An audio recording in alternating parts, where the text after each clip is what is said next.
เอาร้านมานั่นมาซ่อนนี่แม่ที่พอไปใช่ไหมอยู่มาหน้าพวกเป็นอะไรเมื่อยบ่มื้อนี้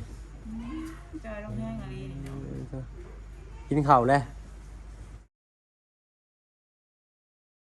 อาจจะคลิปเก่าแต่ว่าคนเขาว่าคนใหม่นะแต่มันเด้งขึ้นมามันอย่างไรมัน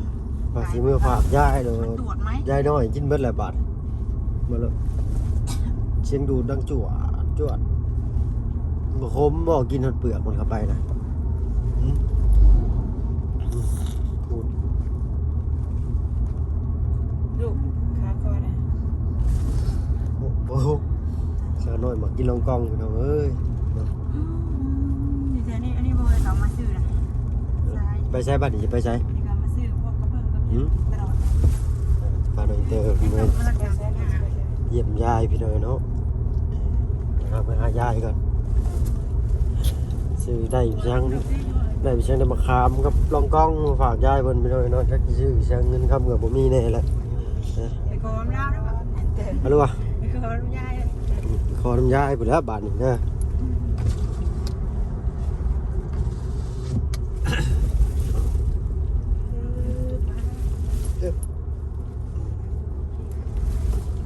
แกพอรักษาจิบหายคือเก่า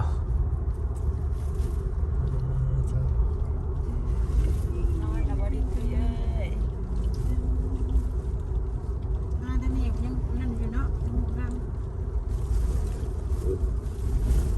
กูจีครับ ไม่ได้ทำนั่นว่าพวกอันทีมงานเขาไต่ขึ้นมาทางนั่นไม่งามอยู่ก็เลาะลงไป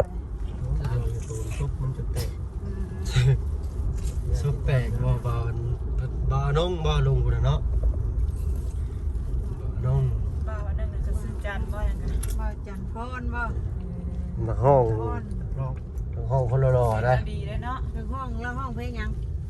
จังว่า เอ้าบ่ได้แบบว่ายันมาเพลงติดหูมาเลยเล่าให้ฟังแน่ว่า เพลงหนึ่งเพื่อเพลงฉันบุไร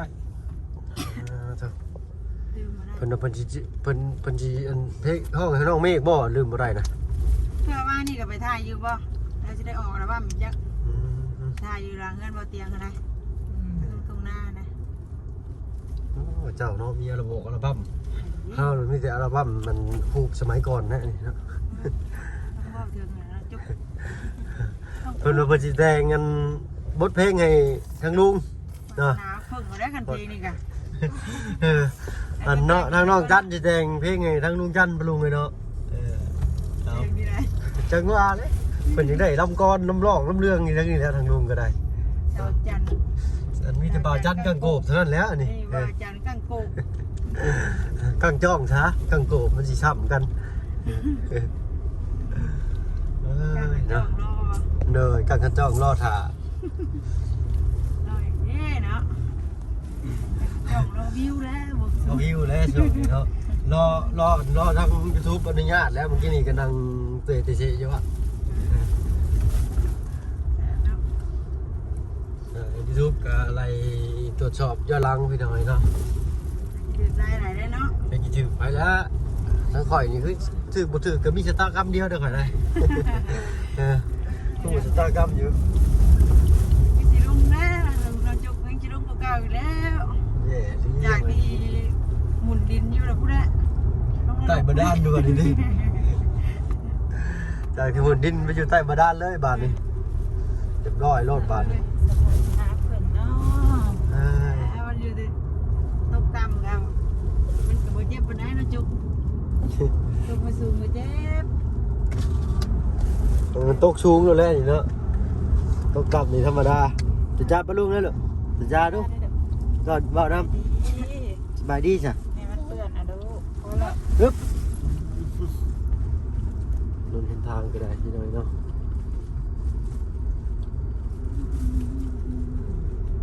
โอ้มืดชุ่มเลยนะจากโมง4 โมงเลยนะครับเช้าเลยถ้าว่า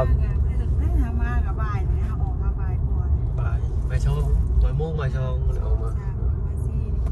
อยู่น้ำประตูเพิ่นประมาณชั่วโมงนิดหน่อย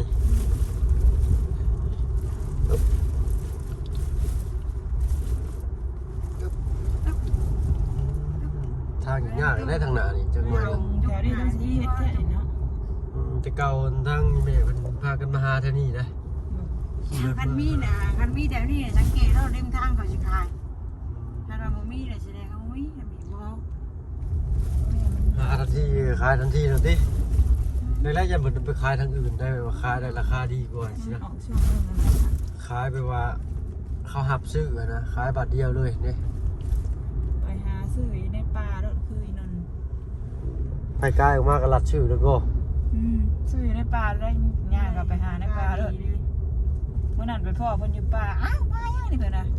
นั่นแหละมายังวะมาซื้อเฮ็ดนะเฮ็ด บุกเอาอยู่ป่าเลยที่เก็บ ทั้งเมีย เก็บเล็กเก็บแล้วขายเลยคือว่าไปว่าเห็นกองอะไรขี้ดินเนี่ยเก็บเอาเนี่ยเอาสักโลก็สั่งเอาสินะ เห็นเป็นได้ขี้ดินกะเอิ้นหมู่มาเอาแล้วก็ซื้อเอาเนี่ยไปหาซื้อแล้วบ่ได้ไปหาเฮ็ดบ่ บ่เก็บเอาเองอีก บ่ได้ เนาะมาตรฐานดีขนาดเลย เอาไว้เฮ็ดนี่ ซึ่งมานี่อันนี้น้อยๆนี่วันนี้เนี่ย เอาได้นะ แต่สิฮอดไปจากนอนกึ่งขิงอยู่บ้านนี้บางตัวต้องไป3-4หมาก พอดีป้าเพิ่น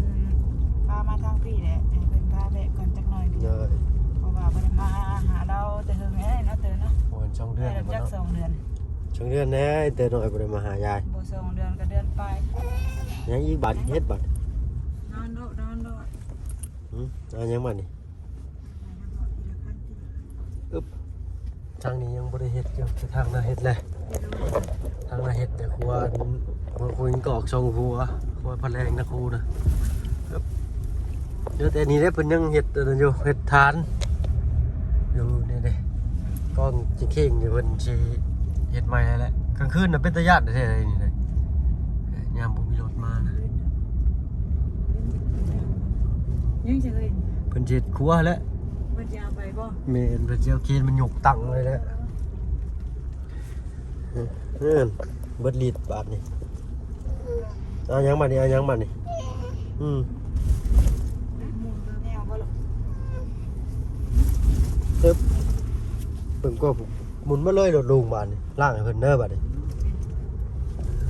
นอนจับนี่บ่เปลี่ยนเพิ่นเลยไม่เดี๋ยวมาเอามาให้เด้อเอามาให้แป๊บนึง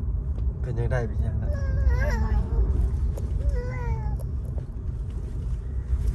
นี่คันว่าเฮ็ดกับทั้งหน้านี่ก็มีอยู่ได้นี่คันว่ามันสิมีออกได้ มั่งนะได้มั่งได้บ่ มั่งอันนี้บ่มั่งเอามาหั่น ตัวเพิ่นเต็มเลยเว้ย เรียนอยู่ใหญ่เด้อเสียงดูดังจอด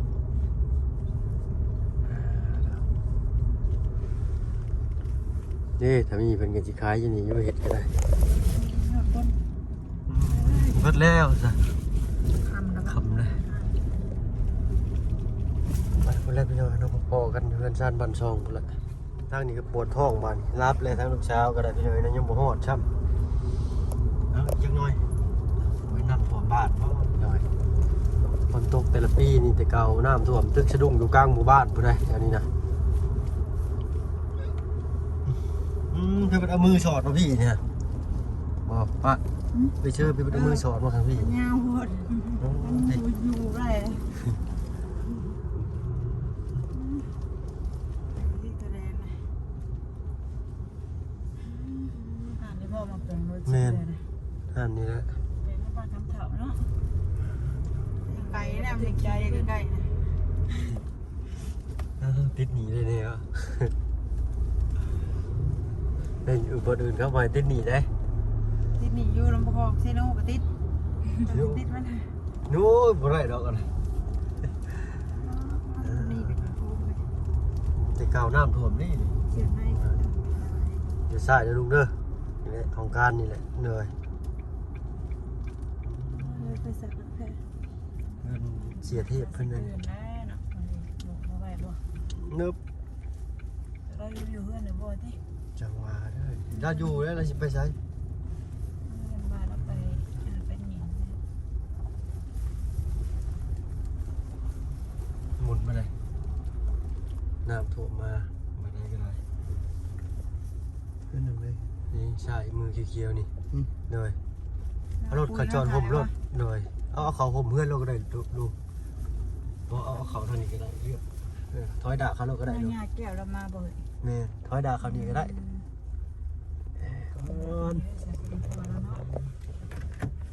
เด้อบัดตัวใช่ต้องมาเยี่ยมยามไปตู้เนาะเอาถอย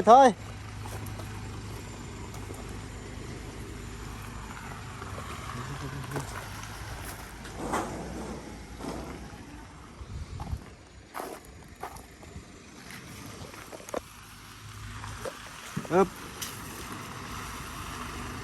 ขึ้นล้ออึ๊บเสียนอันนี้พี่หน่อยเนาะไป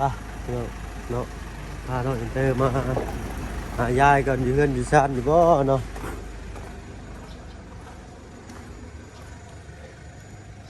ละอยู่บ่ซะนั่งยิ้มเปื่อยอยู่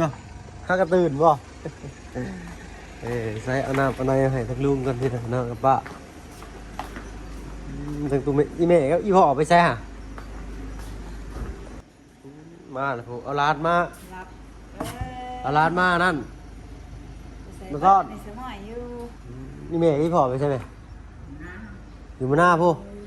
พากันไปปีชังกันนะเก็บทอน้ำเปิดเขาน้ำป้าป่ะ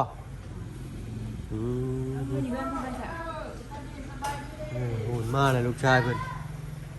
นะเอื้อยเก่งมากเลยหับโลดบาลรับช้ำ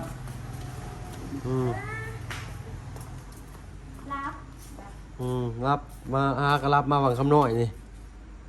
เป็นอะไรร้านก็ได้เป็นอะไรรับเลยยี่ให้แล้วบาทนี่เฮ็ดพาไปหาพ่อใหญ่บ่พ่อใหญ่ดิไปบอกไปหาพ่อใหญ่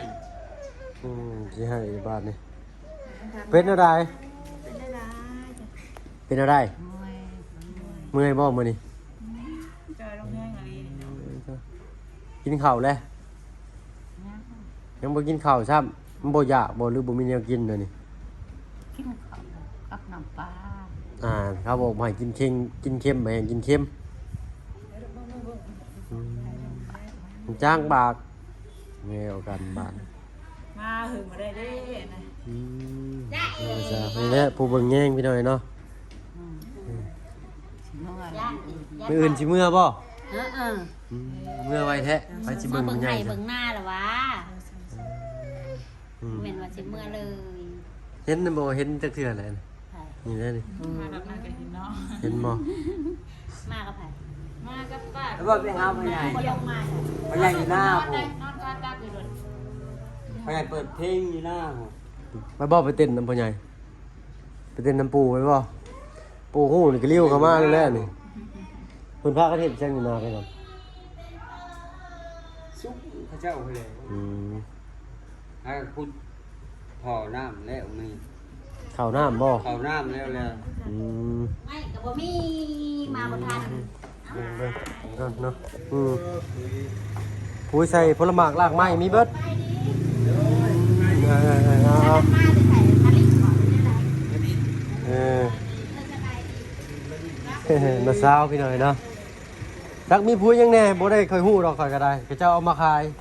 มีฮอดก้าไม่ทอกไม่ทับผู้ว้ายเอาลงผูกหวานปุ๋ยหั่น อันนี้สิไปส่งเขาอันนี้ค่ะ ออเดอร์บ่นี่ เด็กข้ามในชื่อเขียวบอก ว้ายมันบ่แม่นชีสเปรย์เด้อลุง เล่นปุ๋ยหมาเกี่ยวค่ะมันจะนี่แหละปุ๋ยข้าวอันข้าวหวานข้าวหนักข้าว พรีเซนเตอร์แล้วนี่ฮะเนาะเอาออเดอร์บ้านได้นี่ออเดอร์บ้านได้เหรอ บ้านนึงทางไปปักส่งบ้านเนี่ยบ่มีปัก เอ้า ส่งไปส่ง บ่มีจังมาฝากมีหมักขามกับหมักกองกอง ถ้ากันซื้อมาเพียง เนี่ยพอได้ต้อนเนาะมาซื่อๆก็บ่ได้อีก อันนี้ก็บ่ได้มีเพียง เนี่ยแหละ เด็ดป่าได้กินบ่ ปลาพี่ช่างปลาบ่เอากระยะข่อยไปหาได้อยู่ปลามีอยู่ในตู้มีอยู่นะครับ ว่า เมื่อกี้เลย วันสิหามื้อแล้ว กินหลายน้ำปลาน่ะกินจริงน้ำปลาปูปลาหน้าเหนียวก็กินแต่ว่าให้เขาปิ้งให้ มันกินบ่ได้อันหา กินบ่ได้มันยังหัก เด้อกินเด้อกินเด้อกินเด้อให้ย่ากินน้ำไงให้กินได้บ่นี่ย่ากินได้ มันลงกล้องมาขอคามบ่ายเข่าเอานี่เงินบ่หลายซื้อมาอันนี้ครึ่งโลนึงโลละเส้นเช้าหัวอันนี้โลนึงลงกล้องอันนี้ก็ยังบ่ทันโทรศัพท์ก็แกะมาสุดทางเลย ก็ไปหาพ่อใหญ่อยู่หน้าผู้ใดไปอยู่บ่พ่อใหญ่เปิดเพลงอยู่หน้าผู้ใด สิ้นบ่กิน ได้ แล้ว แล้วสะดวกเพิ่นกินมาแล้ว ย่านบันซามินบูดได้นี่ เป็น โอ้ ตัวใด รับใช่ไหม บ่เป็นตัวใดสิไปหาหญ้าได้เด้เอิ้นมาเลยเขามาแล้วมาได้แม่ เพื่อนนี่สะดวก มาบ่หึงมาได้บ่ เกี่ยว หึง มา ได้ เด้อ นี่ก็ได้ เขามาหน่อยเดียวได้หน่อยก็เมื่อได้เติมเมื่อปะได้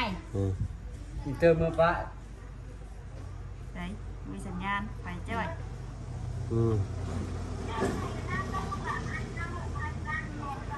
มาดีหน้าเนาะ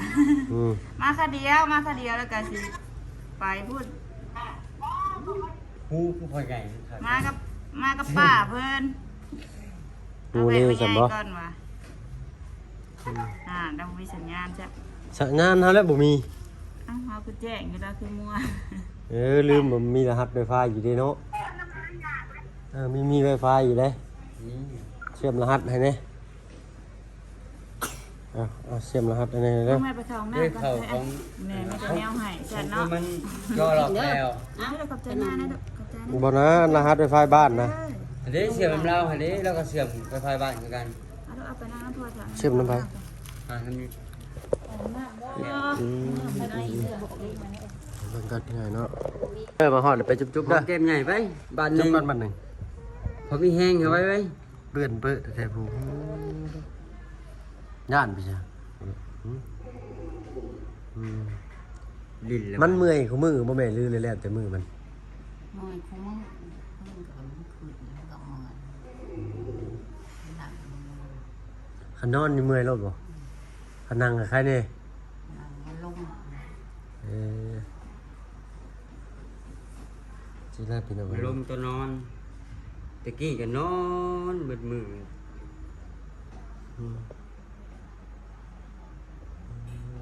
ปู่กับย่าเพิ่นอยู่หน้า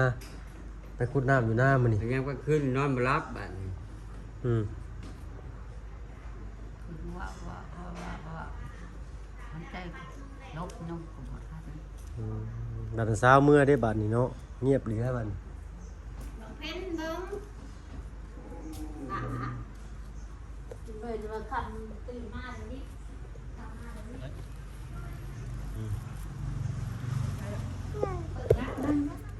ซะอันเนี้ย แม่เป็นได ถามยายดูไป เมื่อยบ่ใช่ลูกแม่ มันจะแกะขนม เฮ้ย บ่ได้เป็นแกะเอาแกะเดี๋ยวเอาดินเนาะใครให้ หน้าแก้วสั่นเนาะ บ่ ใครให้ย่า ย่า ขอบใจเพื่อนนะว่าขอบใจทุกจ่านะบอกทุกจ่าได้ทุกจ่าได้สิจามงามด้วยสาจามงามด้วยบิดอยู่มือก็ได้ อันนึงมึงไม่ให้ยาบ่ยากินบ่ยาเด้อกินบ่สิลูกกินได้บ่จ้ะ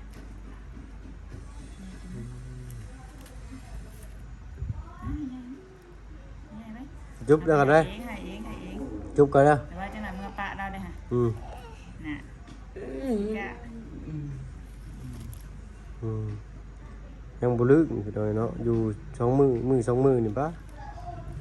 มันบ่ค่อยได้มาเนาะ แล่นเพราะสิตับมากกเสาพู้นแหล้วนี่ เฮ็ดจีนะเลยจะมาดิน้ำจีเนาะทางแห่งกันเนาะทางกับเพื่อนมาก็บ่ได้ รถใหญ่กะไรรถอันจักรกะลบ ทางเข้าบ้านก็ได้ ก็กะล่มในทางกลับบ้านเดียวกันนั่นสอบถือเบิดนี่มาแต่เยี่ยมเพิ่นได้กินน่ะก็ใครแน่ มันมื่นนะ เฮ้ยเบิ่งอันนี้ก็ได้น้อยอันนี้ก็ได้น้อยนี่ยาเลย ไปบอกยายได้ไหมแบบนี้ได้ยันวันอันน่ะเด้อเมื่อค่ำมืดได้ดิจนฝนผ่าตกบอกยายก่อนเลยเด้อเมื่อบ่มอบ่ ลาใหญ่เนื้อวันนี้ลาใหญ่ได้ไหมสิเมื่ออะไร บอกยายก่อนนะ ใช่ นั่นก็พอก็สิบ่เข้ามาดอก แม่กับพ่อเพิ่นอยู่นะ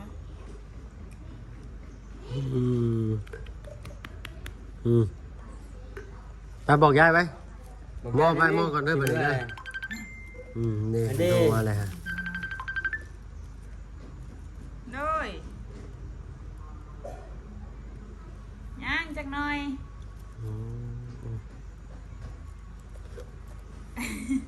ป้าเพิ่นถ่ายอยู่ได้มากับป้ากับลุงเพิ่น ข้าวมาแล้วบอกเนาะกินบ่ข้าว มากับป้า กินบ่ข้าวน้ำยากินบ่ เพิ่นถ่ายอยู่ กินบ่อีนางอาชุย่านนะ แต่ญาตินี่เนาะโอ้ แต่เพิ่นสิไปเลยบ่ลูกเพิ่นนอนเพิ่นป้าไปทางอื่นได้ ญาติว่าเพิ่นค้าเวียกทางอื่นนั่นแหละ เพิ่นป้าไปทางอื่น แหลมปลา หึ เขาอ่ะมี ฮัลโหลยัง มีอยู่นาง ฮะ ฮะ เอาไปเลย อะไร มีอยู่ แล้ว บ่ ด้ว ได้ ย กินอยู่เพิ่นน้ำออกแกงเด้อเพิ่นได้น้ำต้ม โอ้ย เพิ่น เนาะยันทางเพิ่นค้าเวียกทางอื่นแหละ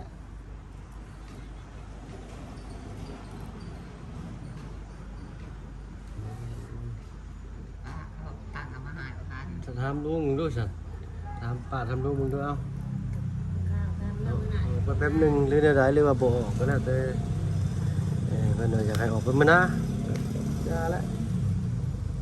ก็มีแต่สิ เมื่ มื้ อ อ วาน แหละ ไม่น่าจะมาก็ได้ เดินมาเอาไป มาดินน้ำหน้าก็ได้เดี๋ยวว่าป้ากับลูกเพิ่นถ่ายสิ เป็นอะไรบัดนี้ไปเข้าห้องน้ำห้องในเรียบร้อยลุงเข้าห้องน้ำบ่ ถวายเทียน มันสินแน่ แม่น เมื่อ มีแต่มือเพิ่นแล้วบาดนี้กันเมื่อก็ได้ซะเด้อ แอะแอะ เอาอย่าข้าวพากันเมื่อสรุปขอบใจ ไปบ๊ายบายกันเร็วๆมอได้บาดนี้ได้ บาย จุ๊บๆยายก่อนเร็วๆจุ๊บยายก่อนบัดหนึง ทุกคนบานหนึ่งไปบานหนึ่งบานหนึ่งบานหนึ่งบานหนึ่งหาดิหาเด้หา เอาไว้ หายายเช้าไว้นี่ เอาไว้ก็ได้ อืม เอาไว้เด้อจ้ะเอาเดี๋ยวมาเยี่ยมอีกเด้อจ้ะ อืม ทางแห่งก้อนจ้ะเด้อ ทางแห่งมาดินน้ ทางแห้งรถดีก่อนจังสิมาบัดนี้รถเจ็ดคลอเลย ำห้างที่รถกัน มอบ่บัดนี้ไปเด้อมอเด้อบัดนี้เด้อ เอ้ยยังตื่นนะว่าไปดิน เพิ่นยังบ่ตื่น มาซัก ไปซะแม่ขึ้นเมื่อก่อนแล้วสิมาดินน้ำไม้เอ้ย ไป ป้าบ๊ายบายเร็ว บายก่อน ก็มาอื่นติมาแต่มื้อเลย ๆสร้างน่ะก็สิเมื่อย โอ้ ข้าวเดือนละ มาแต่เฮิงไงดินี่เนาะ เมื่อเบิ่งหน้าเนี่ย เออ ทำแล้ว เอ้า แล่นเลยอาหารมัน นี่ แล้วบ่ได้บ่ดำเอาติดำเอาบ่ให้นั่น ไปพี่น้องเนาะ ดำน้ำหวานน้ำ ไปแล้วพี่น้องเอ้ยบาดนี้เนาะพวกกันคลิปหน้ากันแล้วกันเอ้าไปบาดนี้เอา ไม่ใช่รอดตัวนี้ฮะ ไปใช้หม้อทางไหนบาดนี้ กับใจเพื่อนแล้วบ่ลูกใจแล้วบ่กับใจย่านะใจเด้อเป็นแรงทุกการไปเจ้าไปเด้อ ไปพี่น้องไป